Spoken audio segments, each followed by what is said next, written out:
சரணம், பிள்ளைலோக்காச்சாரியர் திருவடிகளே சரணம், ஜீயர் திருவடிகளே சரணம், ஜீயர் திருவடிகளே சரணம். ஸ்ரீ சைலேஷ தயாபாத்திரம் தீபக்தியாதி குணார்ணவம் யதீந்திர பிரவணம் வந்தே ரம்ய ஜாமாத்திரம் முனிம். ரம்ய ஜாமாத்திர யோகீந்திர பாதரேகாமயம் சதா ததா யத்தாதிம் ராமானுஜ முனிம் பஜே.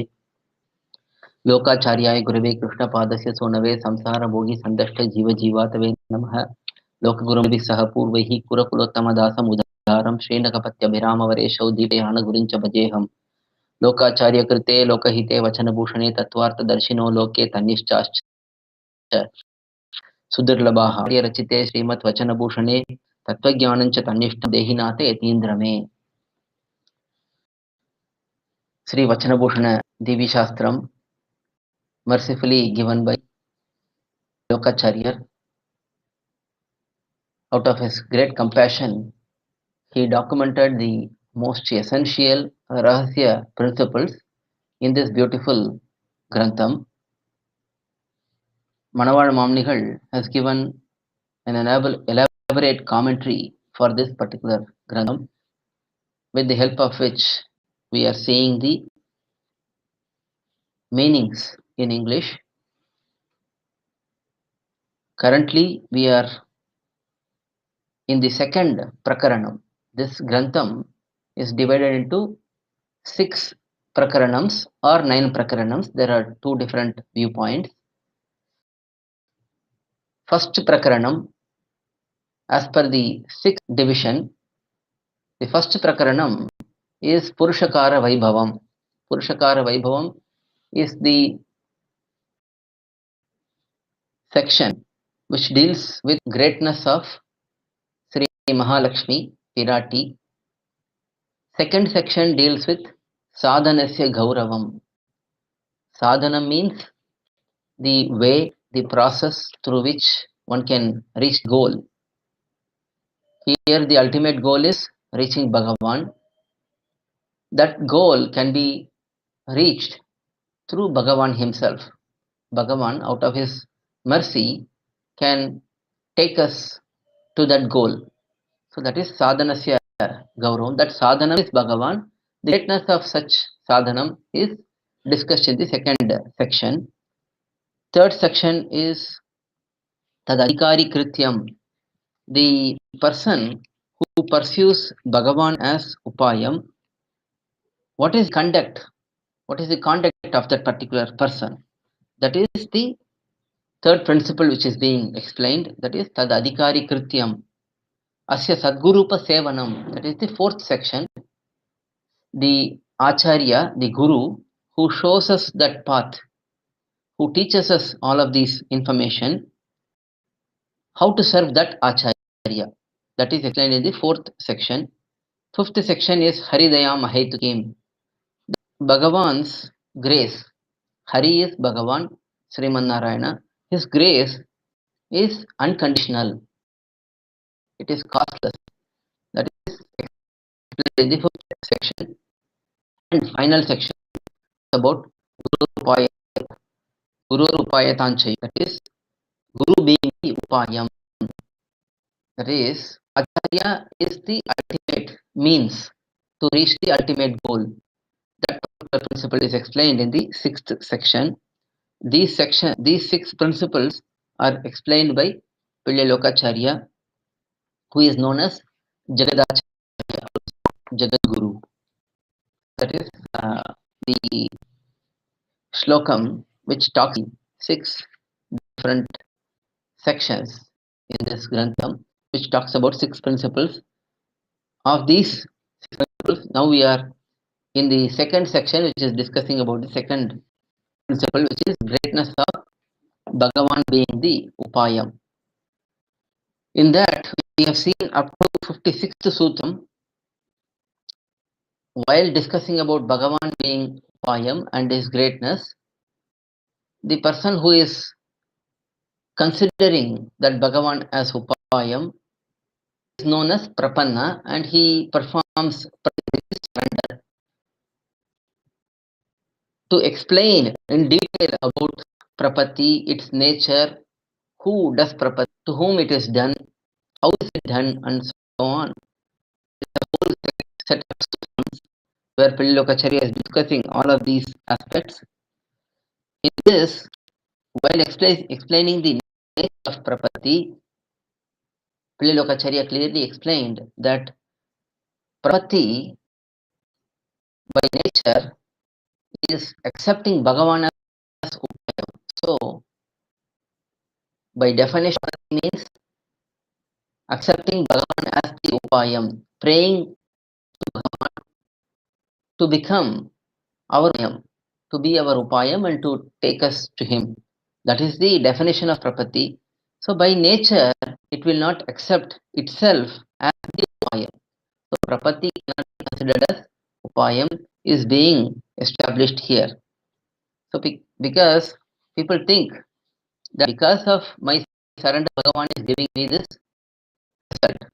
That thought should not occur in the individual, because Bhagavan has been trying to develop this attitude in the Jivatma to remain fully surrendered forever.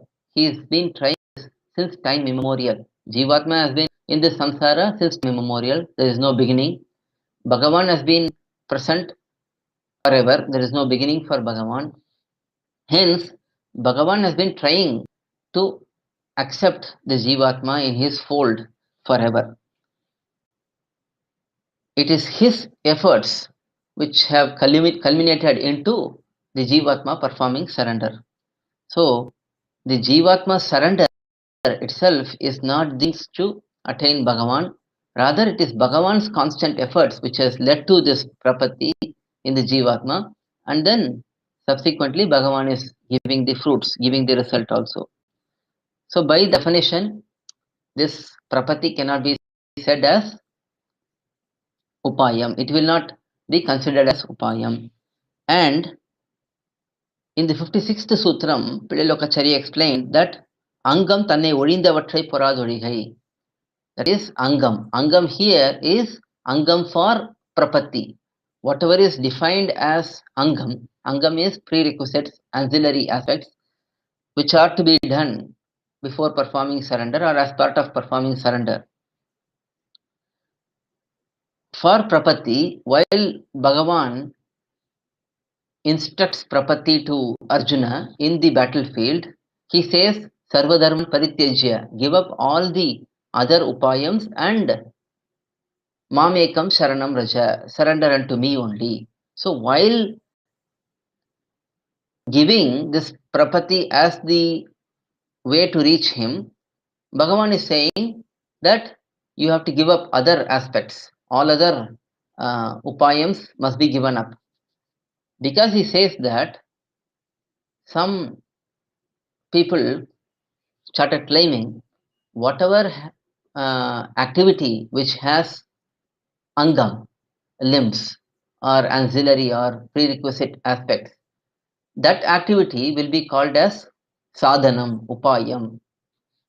Because this prapaththi has an angam, a limb of giving up other upayams, this prapaththi should be considered as upayam.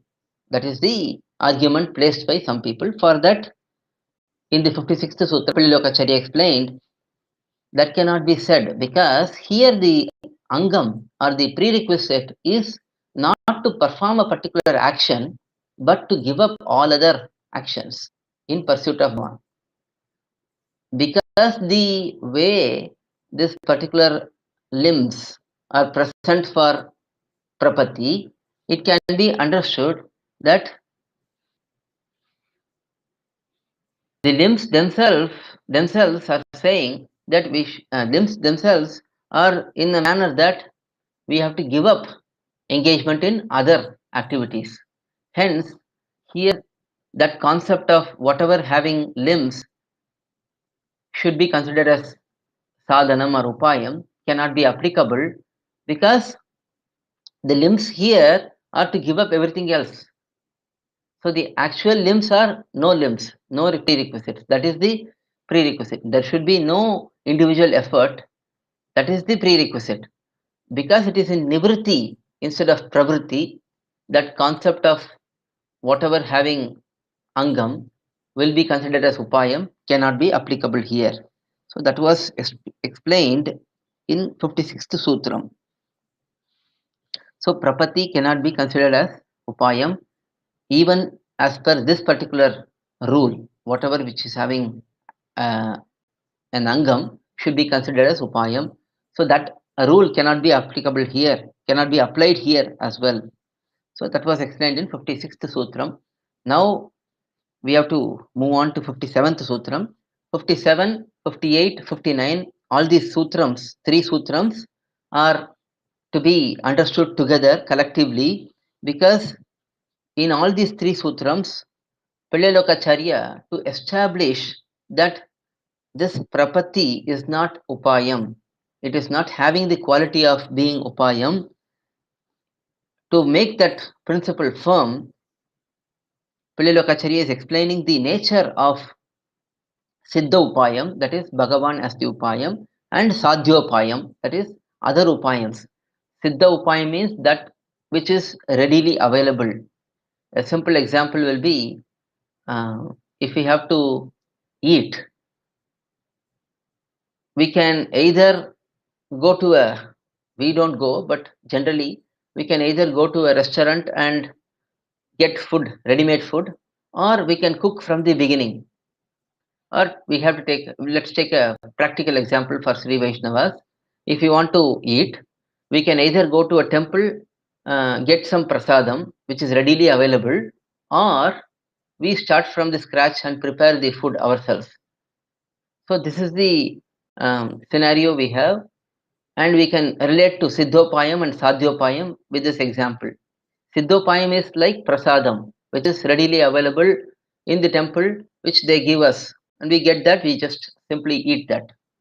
Sadhyopayam is like other upayams, karma yogam, jnana yogam, bhakti yogam. We have to get the vegetables, we have to get the grains, we have to prepare the stove, we have to cut the vegetables, we have to cook the vegetables, we have to cook the rice and so on, and then we have to arrange all of that. We have to offer that to Bhagavan, make it prasadam, and then we have to eat it. So this is the process for sadhyopayam. We have to engage in karma yogam, jnana yogam, bhakti yogam, and then follow the proper steps in the proper way, and finally get the result of eternal kainkariam to Bhagavan. So that is called sadhyopayam. One accomplishes the particular task by engaging in self-effort. But siddhopayam is Bhagavan being readily available. That is like prasadam, which is readily available in the temple. We just take it and we eat it. Bhagavan is readily available for us. So to show the difference between siddhopayam, sadhyopayam, and prapaththi. Prapaththi is different from both siddhopayam and sadhyopayam. That particular difference is being explained in these three sutrams by explaining the nature of siddhopayam and sadhyopayam and how prapaththi is different from both of these. So let us see 57th sutram. Upayam thannaip poRukkum. Upayam here is siddhopayam, Bhagavan as the upayam. Bhagavan as the upayam will be acceptable both by himself as well as Shastram accepts Bhagavan as upayam. So here thannaip poRukkum means it will be acceptable, it will be considered as upayam. So siddhopayam, that is Bhagavan as upayam, will be considered as upayam. It can be considered as upayam. So that is 57th sutram, simple explanation. It can also be said as Bhagavan will accept himself as upayam, because he is the real upayam, hence he will accept himself as upayam. Because in prapaththi we saw that prapaththi will not accept itself as upayam because it is not the upayam. Because by definition prapaththi says to Bhagavan, prapaththi is the process of saying to Bhagavan that please be my upayam. So in the case of prapaththi, it will not be considered as upayam by anyone. But Bhagavan in this case will consider himself as upayam, and others such as Shastram will also consider Bhagavan as upayam. So that is being explained here. Let us see Mamunigal's commentary. Here upayam indicates siddhopayam, Sarveshwaran, who gives upayam has to be understood. Again, we have seen this in Mumukshupadi. We can recollect what we discussed there. Upayam, Rakshakam, both are synonymous in this particular context. Rakshakam means protecting. What does protection mean? Removing the unwanted aspects and granting what is desirable. Removing unfavorable and granting favorable aspects. That is the scope of Rakshakam, protection, being upayam, and so on. Because Sarveshwara is fully able, fully capable, and fully knowledgeable, he is Sarvagya and Sarva Shakta. Because of this reason, and because he is the supreme controller of everyone, nobody can question if he desires to give moksham to someone. Nobody can come and question to him, why are you giving moksham to this person? It is fully his choice. Because of this reason, he will be directly qualified to remain as upayam. Now, is there any pramanam for that? Any authentic source of shastram for that? For that, Mamnigal is quoting some pramanams. We have seen this pramanams already in other places.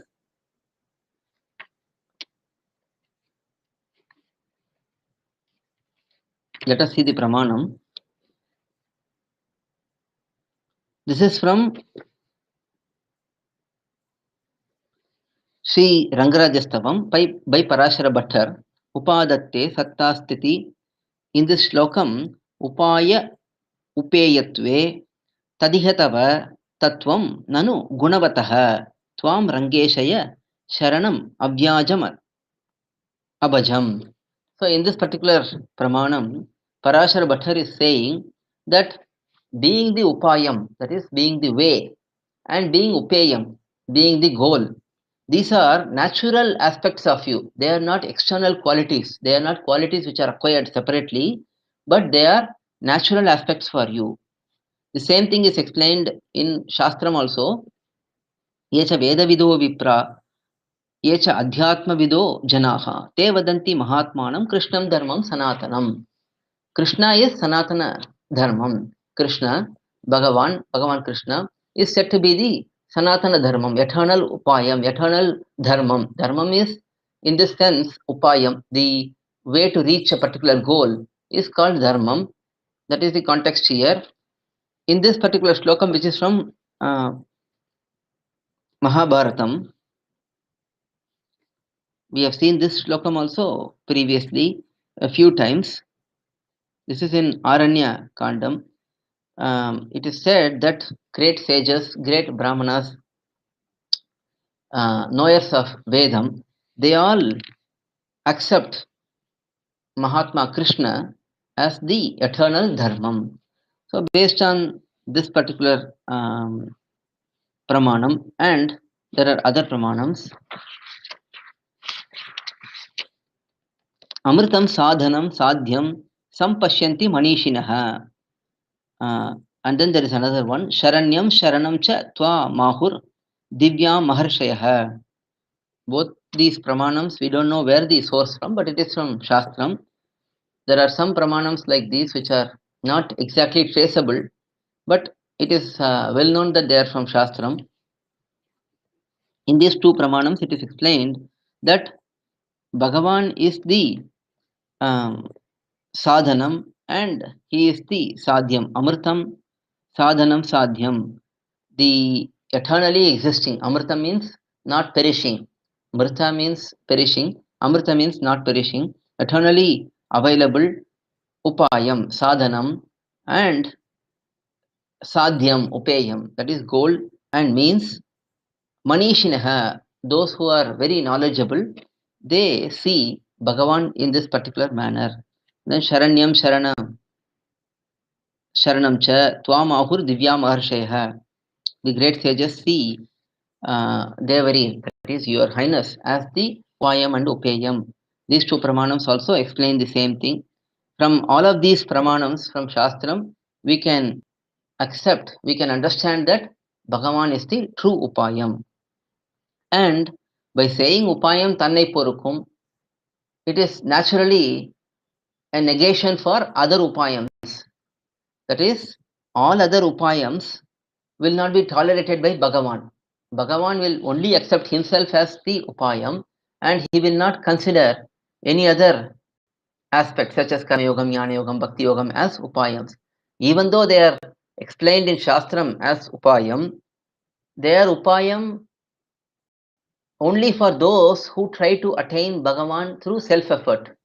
Even for those who practice karma yogam, jnana yogam, bhakti yogam, ultimately Bhagavan is going to grant the ultimate result. It is not the individual that he can himself attain the result. Bhagavan has to grant the result.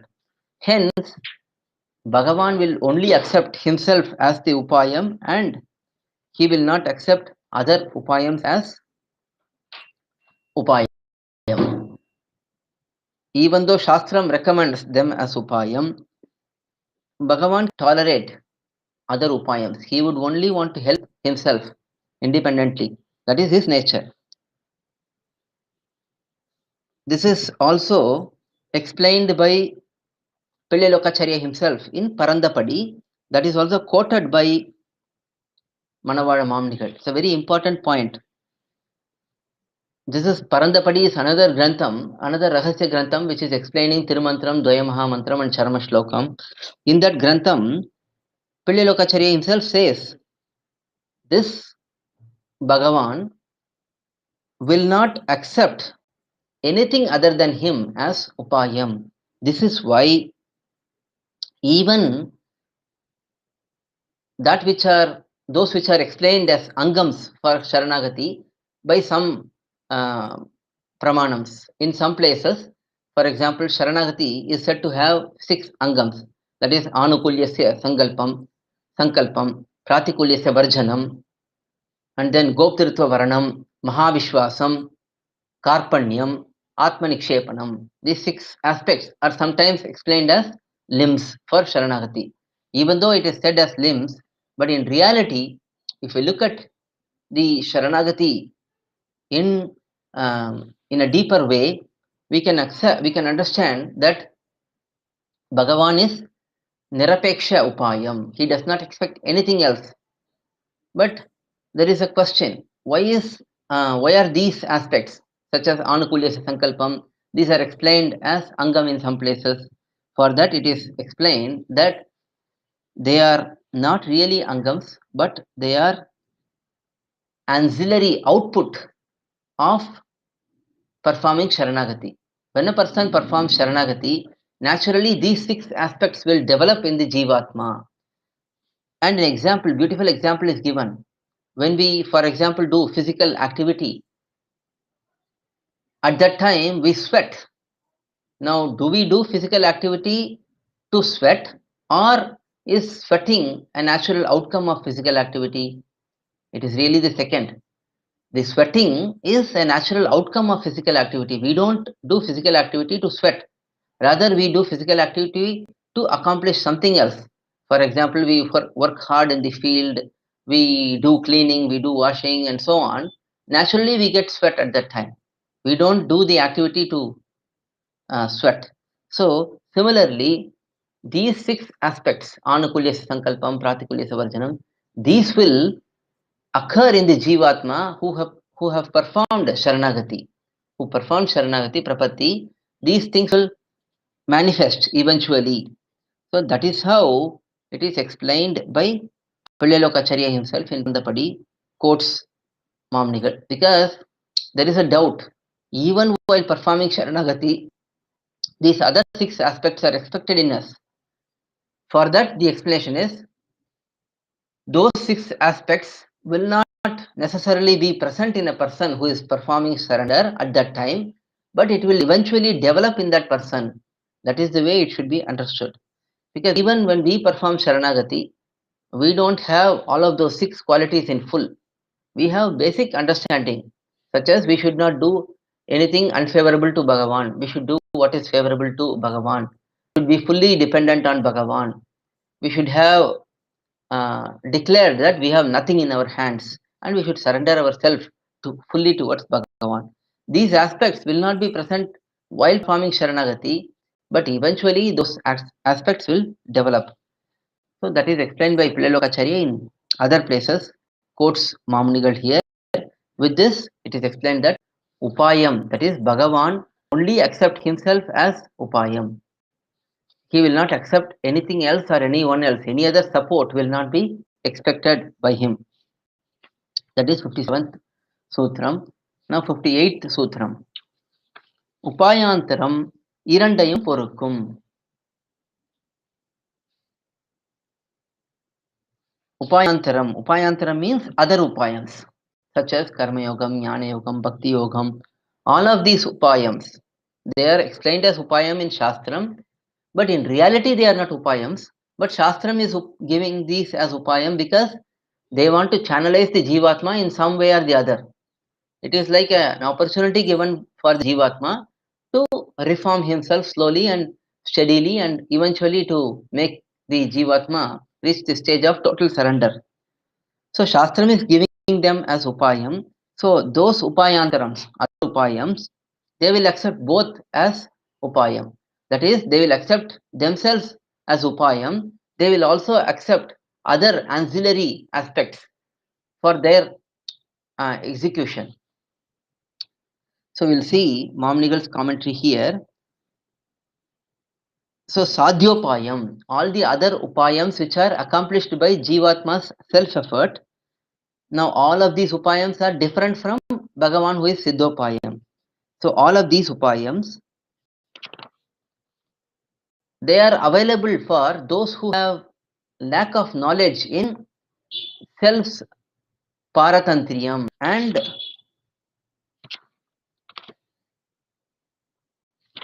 they are considering themselves to be the actors, and they are considering themselves to be the ones who are performing these actions, and it is because of their effort they think that they are getting the result. For such people who are engaged in self-effort, these upayams such as Karma Yogam, Jnana Yogam, Bhakti Yogam, they are all ordained in Shastram as upayams for attaining moksham. Though Shastram says one can attain Karma Yogam, one can attain moksham through Karma Yogam, ultimately Bhagavan has to grant the moksham. That is also explained in the same Shastram. Still, these are considered as upayams. The upayams themselves accept that, and Shastram also accept that as the upayam. And the nature of those upayams are such that they will expect ancillary and prerequisite things. For example, to perform Karma Yogam, one should have knowledge in Ashtanga Yogam. One should have knowledge about Yama, Niyama, Pratyahara, Pranayama, and so on. And one should also be engaged in Sandhyavandanam, Snanam. One should be performing Yams, Yagyams, and so on. All of these constitute Karma Yogam. They are all prerequisites while engaging in Karma Yogam. So, upAyantharams, that is other upayams such as Karma Yogam, Jnana Yogam, these will accept other ancillary aspects. Unlike Bhagavan as upayam does not expect any other ancillary aspects, here these upAyantharams, they accept other ancillary angams, conducts.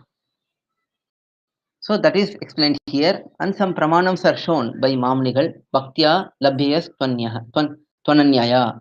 This is from Bhagavad Gita. Bhagavan can be accomplished, attained only through bhakti.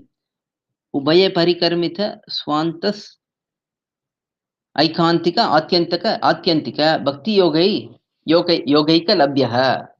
This goal of attaining Bhagavan can be done only by bhakti yogam. Janmantara sahasreshu tapodhyana samadhibihi naranam kshina papanam krishne bhakti prajayate. This pramanam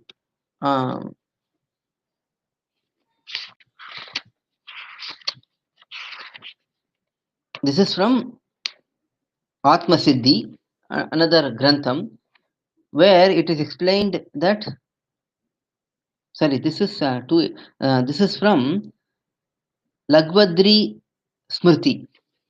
Lagvitri Smriti is the source for this particular Janmantara Sahasreshu Tapodhyana Samadhivihi Naranam Shina Papanam Krishne Bhakti Prajayate. After many births, thousands of births in performing Karma Yogam, Jnana Yogam and so on, one gets the Krishna Bhakti, one gets situated in devotion towards Bhagavan. So, from these we can understand that these Karma Yogam, Jnana Yogam, Bhakti Yogam, they will accept themselves as upayam. Also, they have ancillary aspects which are accepted, unlike Bhagavan who does not accept any other ancillary aspects as upayam. So that is 58th Sutram. Now 59th Sutram, idhu iraNdaiyum poRAdhu. So this particular prapaththi does not tolerate both.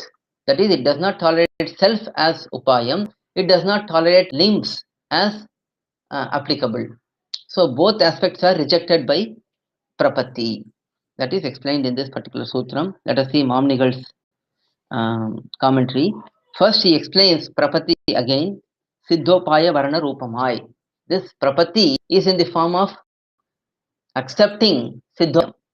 That is, Bhagavan as the upayam being accepted by jivatma. That is what is prapaththi.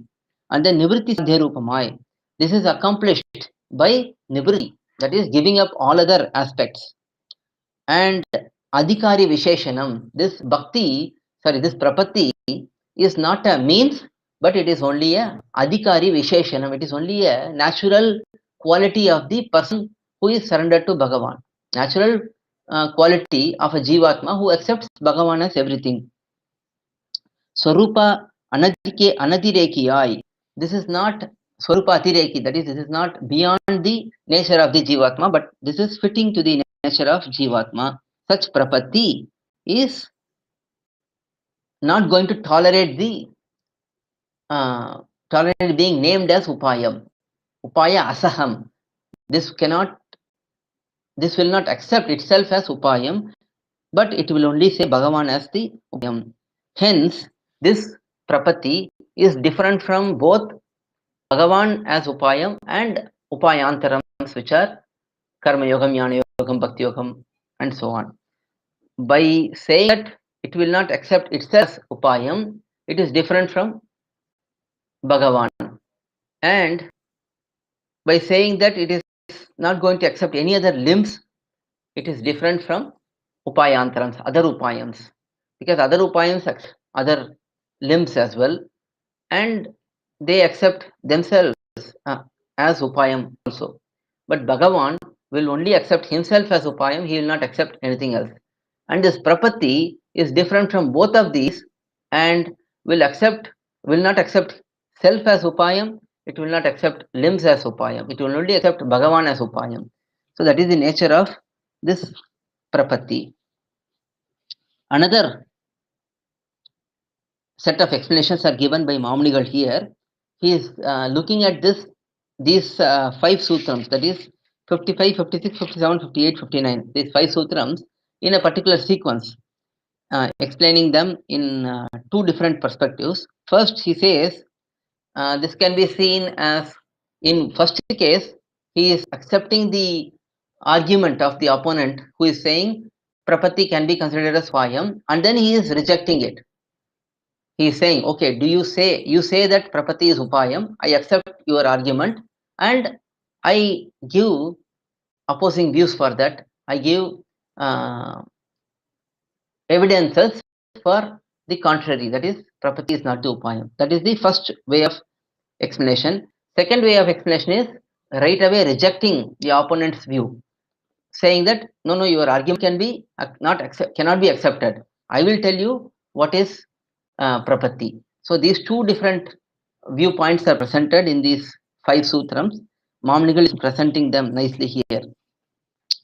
So first viewpoint is, because it is said that whatever is having angam, that has to be said as upayam. Here prapaththi is having upayam. Now what is prapathi's nature? What are its angams? And how it can be negated? How it can be said that prapaththi is not the upayam? That is how 55, 56, 57, 58, 59 Sutrams are set up. So first two Sutrams explain the first aspect, that prapaththi has angams. So it should be considered as upAyam. And subsequently in 57th Sutram, it is explained that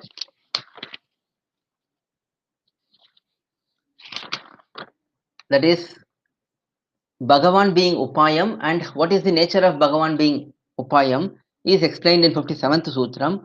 And also while explaining that, it is explained that bhagavAn will not accept anything else as upAyam. And then all other aspects, upAyAntharams, they are being explained here, that they will accept themselves as upAyam, and they will also accept additional ancillary aspects. And in 59th Sutram, it is explaining that this prapaththi will neither accept itself as upAyam, nor it will accept limbs as upAyam. So that is the first sequence. And then second sequence is right away rejecting the opponent's view that it is not even worth considering it to be upAyam, by proving what is the nature of bhagavAn as upAyam, what is the nature of karma yogam, jnana yogam, bhakti yogam as upAyams, and then finally saying that this prapaththi is neither similar to bhagavAn as upAyam nor similar to karma yogam, jnana yogam, bhakti yogam. Hence, it will not be considered as upAyam. So, in these two particular viewpoints, Lokacharya has framed these 5 sutrams, explains Manavad Mamnigal. Unless Mamnigal shows these subtle aspects in the commentary, we will not be able to understand these things. So, in the 59th Sutram, the difference between prapaththi and both bhagavAn as upAyam and other upAyams are explained in 59th Sutram. But meaning for the 5 Sutrams, they are the same. In either viewpoint, the actual meanings are the same, but only difference is in the viewpoint, in the interpretation of whether we are accepting prapaththi, whether we are accepting the view of opponent and demolishing that view, or we are right away demolishing the view and establishing our viewpoint. So that is the difference here. Other than that, 5 Sutrams meanings, they are the same, whatever we have seen. So that is 59th Sutram. Now 60th Sutram. If prapaththi is also not upAyam, only bhagavAn is the upAyam. So there is a question here, what is required in the Jivatma? That is the question here. Should we not require anything in our side to get the result? That is the question. For that, Lokacharya is answering in 60th Sutram, palaththukku Atma gyAnamum aprathishEdhamumE vENduvadhu. So phalam is the result. For the result, that is eternal kainkariam to bhagavAn, what is required in the Jivatma? Atma jnanam, the true knowledge about self, that is required. And aprathishedham. Aprathishedham means non-negation, that is non-rejection. When bhagavAn comes to help us, we should not stop that. That is all is required for the ultimate result, says Lokacharya in the Sutram. Let us see Mamnigal's commentary. Palam. Now, palaththukku, when he says palaththukku, that means it is for palasiddhi. Palaththukku means not for the result, for the attainment of the result. Sometimes we have to add a word or two. Sutrams will be very, very crisp and very cryptic. But the commentator need to fill in the exact words wherever required. So that is what Mamnigal is showing to us here. When he says palaththukku, Lokacharya is really saying palasiddhikku. That is for the attainment of the result. For the result means for the attainment of the result. That is, the Jivatma should know about self. Now, what is the self? What is the nature of the self? One is, fundamental is, the self is different from body. That must be understood. Anyone doing the goal of moksham, first thing one must know is that he is not this body. The body is different from the Atma. That knowledge should be present initially. Because without that fundamental knowledge, we cannot even proceed further in spiritual progress. Even while Krishna explaining to Arjuna in Bhagavad Gita, first instruction he gives is Natvevaham Jatunasham Natvam Neme Janadipaha. This, all these kings, they also existed ever. You also existed forever. I also existed forever. We will exist in future also. That is, the Atma is imperishable. It is not possible to destroy the Atma. Only the bodies are getting destroyed. So the difference between Atma and body was the first principle explained by Bhagavan in Bhagavad Gita. That is fundamental. And subsequently, Tadega Sheshatva and Tadega Rakshatva, these concepts should also be completely understood for someone to get the result. Unless one understands that Bhagavan is the only Lord and we are his servitors, and he is the only protector and we are protected entities. Without this knowledge, surrender cannot happen, and will not be able to protect us, because we are always bound in the material world and always thinking about bodily platform and thinking ourselves as independent. In that case, Bhagavan cannot come and help us. So for Bhagavan to grant us the result, the first requirement in the Jivatma is Atma Jnanam, the knowledge about self. That is, it is different from the body, it is not independent, it is not protecting itself. The Atma is being protected by Bhagavan, Atma is dependent on Bhagavan, and Atma is different from body. All these principles need to be understood. And then aprathishEdham. AprathishEdham means Bhagavan, who is the eternal Lord for the Jivatma, one who is eternally protecting, even when the Jivatma does not know about Bhagavan's protection. All along, the Jivatma has been in this samsara. All along, there was no faith in Bhagavan. Still, he was protected. How? It was Bhagavan who was protecting him, protecting all the Jivatmas, irrespective of whether the Jivatma is favorable towards him or not. Just like a mother will try to care for the child, whether the child is favorable towards her or not, Bhagavan is doing that. So here, when he is coming to protect, now protection has to be seen in two different views, two different prisms. One is regular protection. Bhagavan is the sustainer for everyone. Unless Bhagavan is present as Antaryami, no one can exist. That protection is always there. Now further, the Atma reaching Paramapadam, that is also being given by, granted by Bhagavan. So that particular aspect of granting moksham, that will happen only when the Jivatma stops protesting. Bhagavan desires to give Paramapadam to everyone, but if we stop him from doing it, he will not be able to give it. So that is explained here. Now there is avadharanam, aprathishEdhamumE vENduvadhu. Evakaram is there. That avadharanam means exclusivity. That indicates that there is nothing more required in the Jivatma. Only these two are sufficient. Atma Jnanam should be there and aprathishEdham. One should be not negating Bhagavan's help. One should not be rejecting Bhagavan's help. So that is explained here. Mamanigal beautifully explains from Mumukshupadi, from Tirumantram itself. In Tirumantram, that is Pranavam, Namasu, and then Narayanaya. One should have Atma Jnanam which is present in Pranavam. Pranavam talks about Swarupam of Jivatma, and then Namaha talks about Bhagavan being the upAyam, being the protector. If both these knowledge are there, then Narayanaya is Kaikaryam to Bhagavan. Aya is Chaturthi, Narayana is Bhagavan, service to Bhagavan. That will be accomplished if one has Atma Jnanam and knowledge about Bhagavan being the protector. So if one knows about Pranavam and Namaste, naturally one will be well situated in the result of Kaikaryam to Bhagavan, says Manavar Mamnigal in this particular sutram, that is 60th sutram. Now, 61st sutram, Mamnigal's introduction. If it is not the case, if we say otherwise, that is, more than Atma Jnanam and aprathishEdham is required, if we say that, what happens is the relationship and Bhagavan's completeness they become questionable. The natural relationship between Bhagavan and Jivatma and the natural completeness of Bhagavan, both of those aspects become questionable, says Lokacharya in this sutram. allAdhapOdhu, bandhaththukkum, pUrthikkum, koththaiyAm. Then there will be a blame or there will be some shortcoming in the relationship between Jivatma and Paramatma, and there will be a shortcoming in Bhagavan's completeness. That is what is explained in this sutram. Let us see Mamnigal's commentary.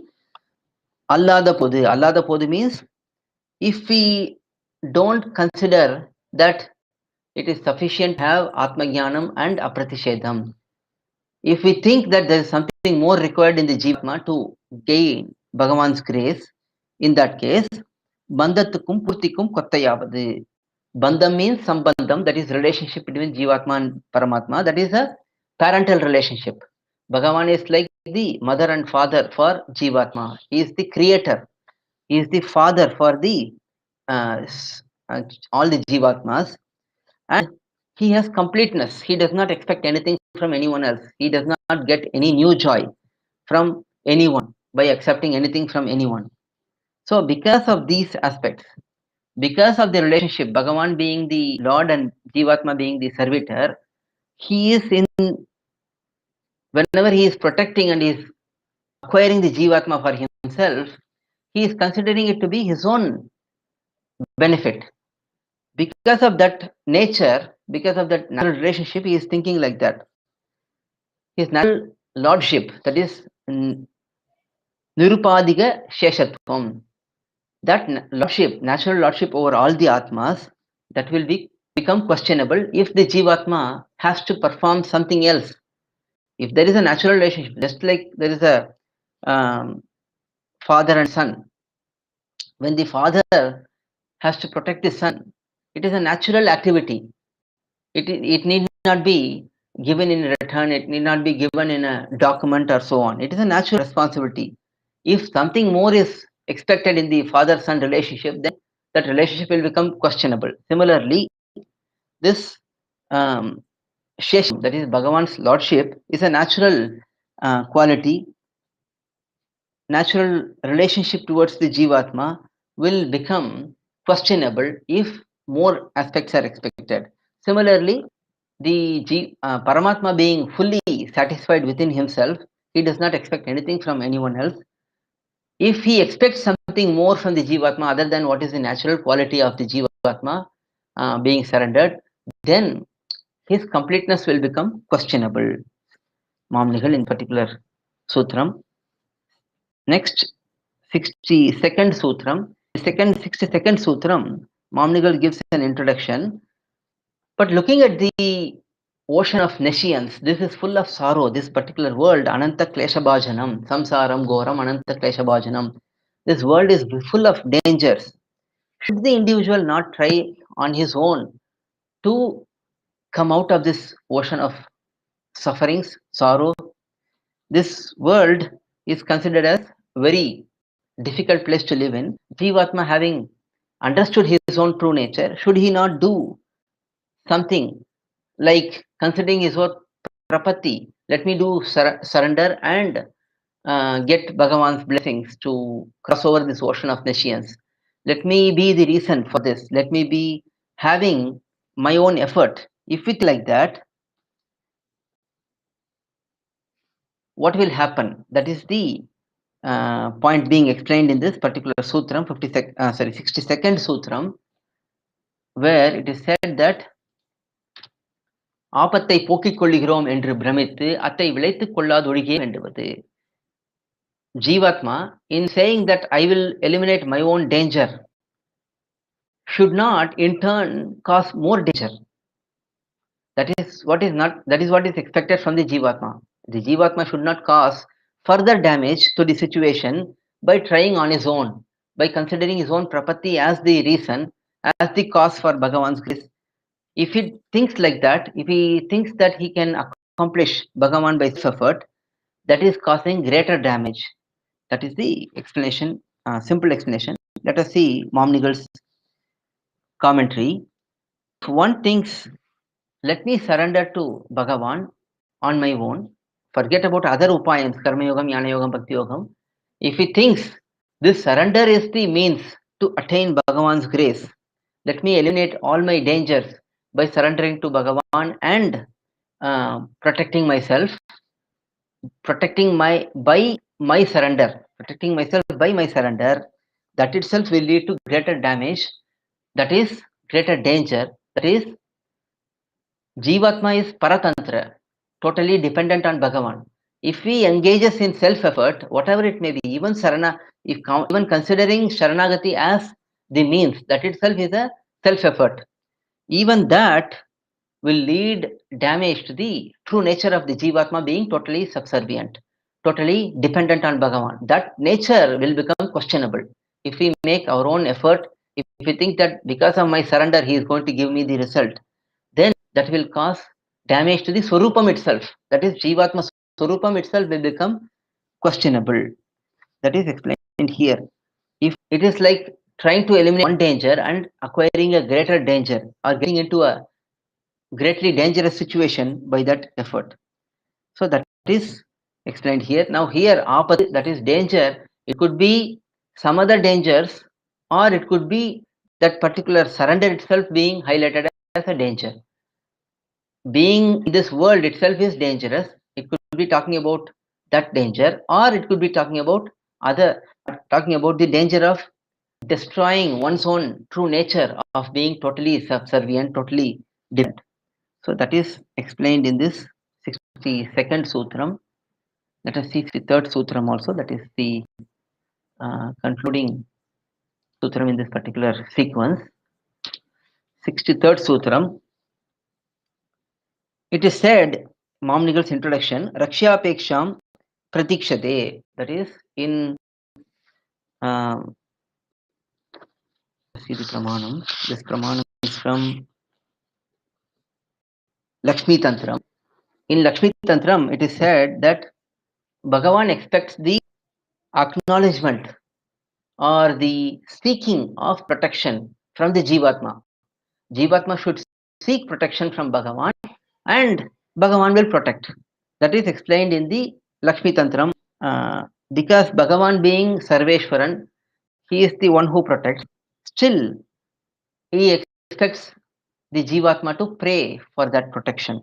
That is not wrong, anything wrong, because it is the natural duty of the Jivatma. It is not something extraordinary, extraneous. It is natural duty of Jivatma to pray to Bhagavan to get him protected. So,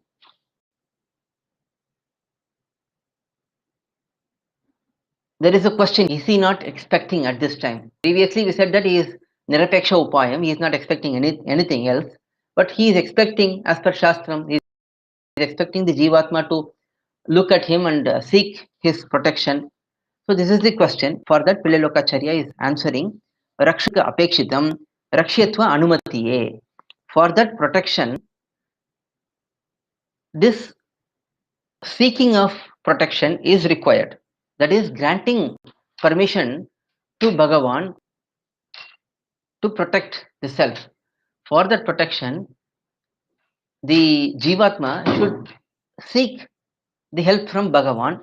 That is expected here in the Jivatma. Because though Bhagavan is said to be Nirapeksha Upayam, even in other places, it is explained that a Jivatma should first be there. Unless there is a Jivatma, Bhagavan cannot protect anyone. So Jivatmas are required, and then Purushakaram is also required. Pirati's recommendation is also expected in this particular sequence. So even though Bhagavan is Nirapeksha Upayam, these are natural aspects. These are to be present. Similarly, for Bhagavan to protect a Jivatma, the Jivatma should allow that protection. He should not stop it. That is what we saw. aprathishEdhamumE is the first stage. Again, granting permission is the second stage of that aprathishEdhamumE. aprathishEdhamumE is initially not rejecting Bhagavan. The next stage is to accept Bhagavan. So this is required for Jivatma to get Bhagavan's protection, to get Bhagavan's grace. That is explained here. That is Mamnigal's commentary. Nirupadika Rakshaka. Bhagavan is known as Nirupadika Rakshaka. He is unconditionally helping the Jivatma. The Bhagavan expects something from the Jivatma in this context, because if he doesn't expect anything, then he will be forced to grant liberation for everyone, even against their desire. Then that will make all the Atmas like robots. Then there is no point. The Jivatma should have some desire to reach Bhagavan, then Bhagavan will grant that desire. Hence, Bhagavan expects that seeking, that prayer from the Jivatma. After the first stage of non-negation, non-rejection, second stage is to accept Bhagavan. That is required. Rakshapeksham. So this Rakshapeksham, Bhagavan is expecting that prayer from the Jivatma is shown in Shastram also. And what is that seeking of protection? What does that show? That shows that the Jivatma is granting permission. That is Rakshyatva Anumati Dyotakam. Dyotakam means manifesting or showing that particular permission of being protected by Bhagavan. That is explained here. And this Swikaram of Bhagavan as the upAyam, that is accepting Bhagavan as upAyam and praying for that, is explained as aprathishEdhamumE in Mumukshupadi. Pillai himself has explained this in Mumukshupadi in 228th sUthram. We have seen this in detail in Mumukshupadi already. In the 228th sUthram, Pillai has explained this. Let us quickly see that particular sutram so that we refresh ourselves.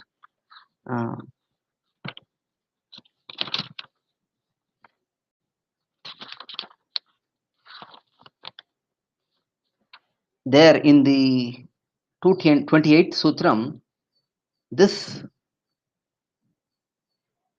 Jivatma seeking Bhagavan's help, that is doing prapaththi. What is that considered as? Idhu sarvamukti prasanga pariharatham. This is to eliminate the question of why is Bhagavan granting to this Jivatma and not the other. For that, Bhagavan will say, he has requested my help, so I am helping. So, sarvamukti prasanga pariharatham, to eliminate the doubt of why Bhagavan is not granting liberation to everyone, only to a selected set of persons. For that, Bhagavan will say, he has only requested for that, I am granting it. And then buddhi samadhanatham, for Jivatma to satisfy oneself, because the Jivatma will suddenly start thinking, all along I have been in this samsaram, why did Bhagavan not accept me? Why is he only accepting me now? For that, it is the reason of the Jivatma praying for that protection right now. And then Chaitanya Karyam, this natural reaction of having our natural expression of consciousness is this prapaththi. And then Raga Praptam, it is a manifestation of love towards Bhagavan. Swarupanishtam, it is apt for the Jivatma. And then Apratisheda Dyodagam, he himself finally says, it is a manifestation of non-negation, non-rejection, says Pillai in Mumukshupadi 228 Sutram. That was reminded by Mamnigal in this commentary in the end. So with that, we can understand that for this protection of Bhagavan, this prayer from the Jivatma is also required. This is, again, it's a mind level prayer. It is not necessarily a physical prayer or a verbal prayer, but in the mind one should pray. Prayer is nothing but prapaththi. That is the process of accepting Bhagavan as the upAyam. Tvameva upaya bhuto me bhava prarthanamati iti sharanakti. So all of that comes to that prayer of Jivatma to Bhagavan, asking him to remain as the upAyam. So that is 63rd Sutram. With this we will stop today and we will continue on in the next session. Tomorrow we will have at 11:30 and we will continue on from 64th Sutram. Alvar திருவடிகளே சரணம், எம்பெருமானார் திருவடிகளே சரணம், பிள்ளை லோகாச்சாரியர் திருவடிகளே சரணம், ஜீயர் திருவடிகளே சரணம், ஜீயர் திருவடிகளே சரணம். Okay, we'll complete the session by reciting பல்லாண்டு பல்லாண்டு பல்லாண்டு பல்லாயிரத்தாண்டு பல கோடி நூறாயிரம் பல்லாண்டு திண்டோன் மணிவண்ணனும் சேவடி செவிதிருக்கா படியோ மூடம் நோடும் பெரிதின்றி ஆயிரம் பல்லாண்டு வடிவாயினின் வளமார்வனில் வாழ்கின்ற மங்கையும் பல்லாண்டு வடிவார் சோதி வளத்துறையும் சுடராழியும் பல்லாண்டு படைப்போர் புக்கம் முழங்கும் அப்பாஞ்சி சன்னியமும் பல்லாண்டே. அடியேன் ராமானுதாசன்.